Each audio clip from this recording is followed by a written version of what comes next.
Bom dia, despertos. Rodolfo Camilo aqui, com mais uma mensagem do Reino de Deus para você que decidiu despertar. Você já ouviu falar que Jesus veio para nos dar vida e vida em abundância? Eu sei que você já ouviu isso, mas você vive essa vida em abundância? Na verdade, você sabe o que de fato é essa abundância que Jesus falou? E hoje eu quero falar com você exatamente sobre isso. E o destino da sua vida pode mudar se você entender de fato a profundidade dessa palavra. E eu falo com você hoje sobre a abundância de Jesus. A abundância de Jesus. João capítulo 10, versos 7 ao 10. Jesus disse mais uma vez: em verdade, lhes digo que eu sou a porta das ovelhas. Todos os que vieram antes de mim são ladrões e salteadores, mas as ovelhas não lhe deram ouvidos. Eu sou a porta. Se alguém entrar por mim, será salvo. Entrará, sairá e achará pastagem. O ladrão vem somente para roubar, matar e destruir. Eu vim para que vocês tenham vida e vida em abundância. E a primeira chave que eu quero deixar no seu coração é: Jesus é a porta. Jesus é a porta. Eu acredito que para entendermos um texto, nós precisamos compreender todo o contexto. E qual é o contexto dessa palavra que Jesus tinha acabado de falar? Ele havia acabado de curar um cego de nascença. E os fariseus tinham ficado indignados com isso. Acredito que ficaram indignados não pela cura, mas porque eles mesmos não tinham unção para isso. Eles tinham inveja de Jesus. Então Jesus começa a ensinar algo sobre o verdadeiro caminho da vida com o Pai, depois que os fariseus ficaram indignados com aquele milagre. Então, no começo do capítulo 10 de João, que estamos lendo, vemos que Jesus fala que quem não entra, no curral pela porta é ladrão. O curral das ovelhas citado aqui é o símbolo da proteção, é o lugar de descanso e de cuidado de Deus. Então ele se autodeclara a porta das ovelhas. Eu sou a porta das ovelhas para o curral. O que isso quer dizer?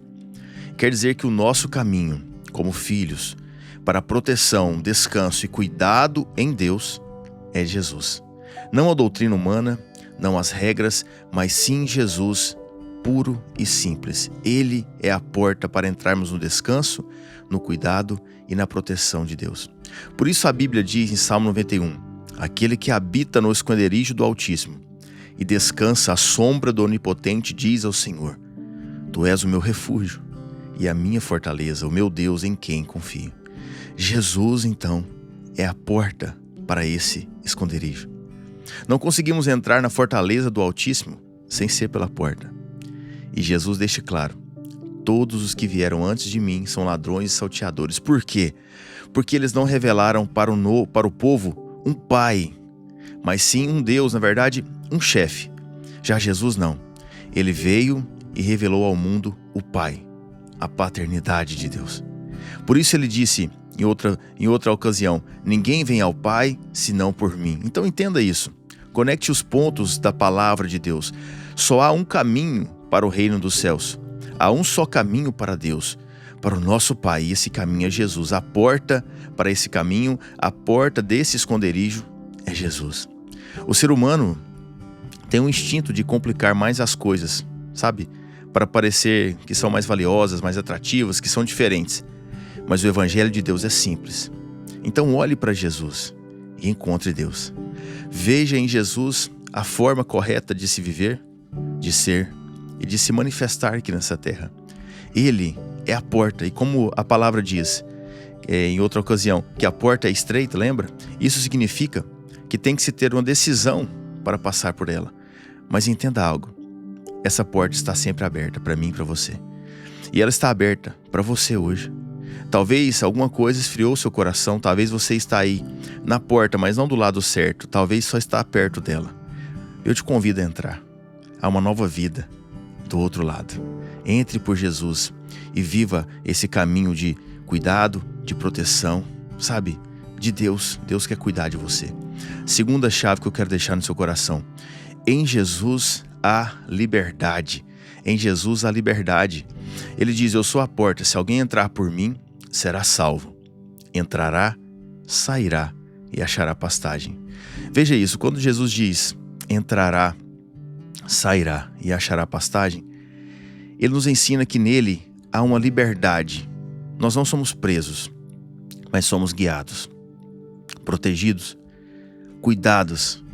E temos essa liberdade para nos mover, para viver, porque sabemos que estamos nele por amor e não por regras. E nós precisamos viver essa liberdade de Cristo, que ele nos propôs. Não se pode prender alguém que está preso a Cristo. Não se pode prender alguém que já está preso a Cristo. E muitas pessoas se convertem a Cristo e passam a viver limitadas. Não tomam a decisão sozinho, não escutam a voz do Espírito Santo, ficam correndo atrás de profecia, atrás de culto, atrás de revelação, caindo nas mãos de espíritos enganadores. Pessoas que não rompem profissionalmente, que não se libertam das suas crenças, que as prenderam por tantos anos por conta de traumas e vícios. Jesus veio para nos dar liberdade. E essa liberdade engloba todas as áreas da nossa vida. E nós precisamos entender que há várias igrejas, vários pastores, várias denominações, mas todos somos filhos de Deus, servos de Cristo, o mesmo Cristo. E eu repito, não se pode prender alguém que já está preso a Cristo. As várias formas e lugares de se congregar ou de se relacionar com Deus não pode nos dividir como corpo ou impedir de estarmos ligados verdadeiramente a Cristo. Mas muitas vezes as pessoas causam essa divisão. Ah, eu sou de tal igreja, eu sou de tal igreja, eu sou de tal denominação, ministério tal. Não, nós somos servos de Cristo. Então entenda algo. Pastor não tem ovelhas. Pastor tem pasto. Um pastor terreno, genuíno, verdadeiro e fiel não tem ovelhas. Ele tem pasto. Ele tem pasto a oferecer para as suas ovelhas. Pasto é o sentido de alimento. É palavra, é consolo, é direção, é cuidado. Palavra, consolo e direção que vem de Jesus. A igreja é de Jesus. O rebanho é de Deus, não de homens. Se você ver alguém falando a minha igreja, as minhas ovelhas, fique alerta, fique atento, porque certamente essa pessoa não entendeu que o rebanho, que as ovelhas não são dele, mas são de Deus. Entender isso vai mudar o destino da sua vida, da sua caminhada cristã. Muitas pessoas não entenderam. Estão lá 10, 20, 30 anos vivendo dependentes da aprovação humana. Mal escutam Deus. A palavra para elas se tornou algo comum, um hábito. Vão no culto todos os dias por 30 anos. Mas não foi para isso que a palavra nos foi dada. A palavra não nos foi dada para se tornar algo comum na nossa vida. A palavra não nos foi dada para se tornar um hábito na nossa vida.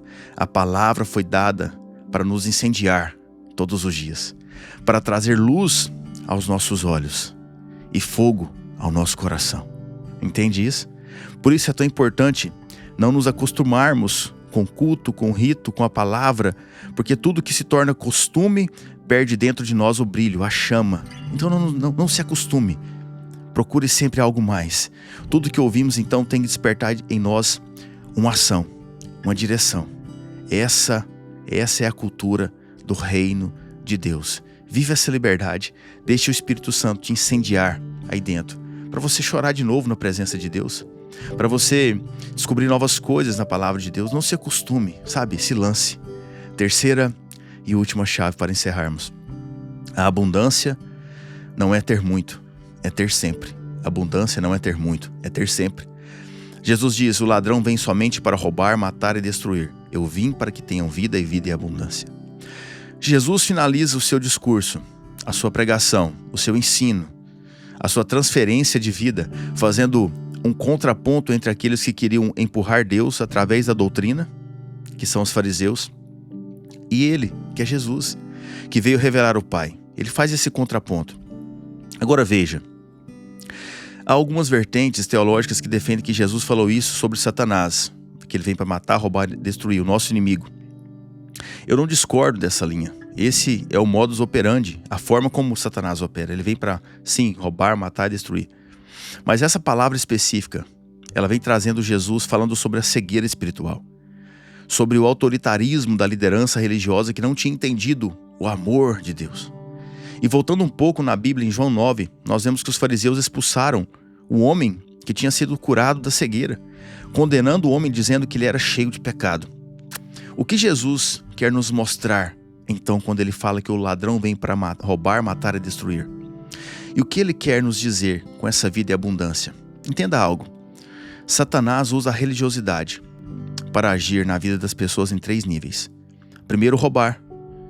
Rouba a sua paz, a sua comunhão com Deus, a sua dignidade de filho, sabe?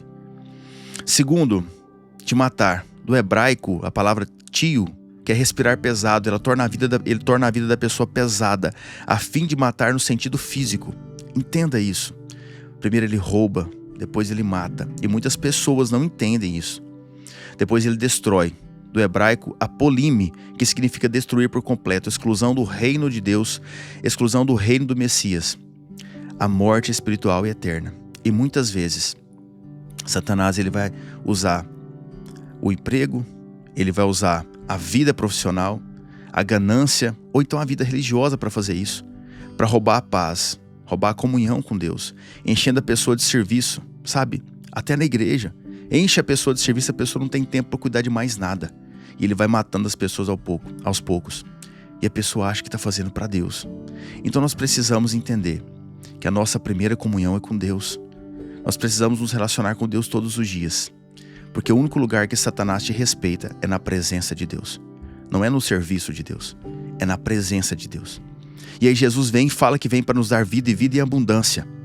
Jesus diz 2 expressões, vida e vida em abundância. A vida que Jesus oferece primeiro é a vida eterna, que alcançamos quando passamos por Ele, que é a porta. E a expressão que ele diz, entrará, sairá e achará pastagem, se referem à vida eterna que acessamos quando entramos por Ele e a vida cotidiana que vivemos aqui na terra.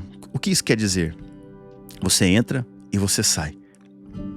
Quando entramos por Ele, temos acesso à eternidade, ao mesmo tempo que continuamos vivendo nessa terra, até que Ele venha ou até que partimos para Ele. E é assim que temos vida em abundância aqui na terra. O que é essa vida em abundância? Abundância não é ter muito, é ter sempre. Abundância não é sobre quantidade, é sobre equilíbrio. Veja um símbolo comum do cotidiano, a mesa que você se senta para comer. A nossa vida é como uma mesa posta para o almoço. Nela você não tem só arroz, ou só carne, ou só salada, ou só bebida. Você tem de tudo um pouco, porque o seu corpo precisa de tudo um pouco. A mesa é a nossa vida. Os alimentos são todas as áreas da nossa vida. Espiritual, saúde física, relacionamento com a esposa, com o marido, com os filhos, vida profissional. Para sermos abundantes em Cristo, nós precisamos entender que Ele tem que se manifestar em nós em todas as áreas da nossa vida. Não é abundância ser um pastor exemplar e um marido reprovado. Não é abundância ser um empresário de sucesso, cheio de dinheiro, de posses e bens, e um pai ausente. Isso é disfunção. Mas Cristo nos convida para olharmos para nós, para todas as áreas da vida. E assim, através dele, entrarmos, sairmos e sermos aprovados em todas as áreas. Em todos os papéis, em todos os propósitos da nossa vida. Porque a abundância de Cristo é ser aprovado em todas as áreas. Amém? Quero orar por você. Se você puder, feche seus olhos. Pai, em nome de Jesus, obrigado pelo Teu amor, pela Tua graça, pela Tua palavra que é pura, que é viva, que é eficaz, ó Deus. Que é a única capaz de penetrar no mais íntimo do nosso ser, a fim de separar as nossas vontades do Teu desejo, Pai.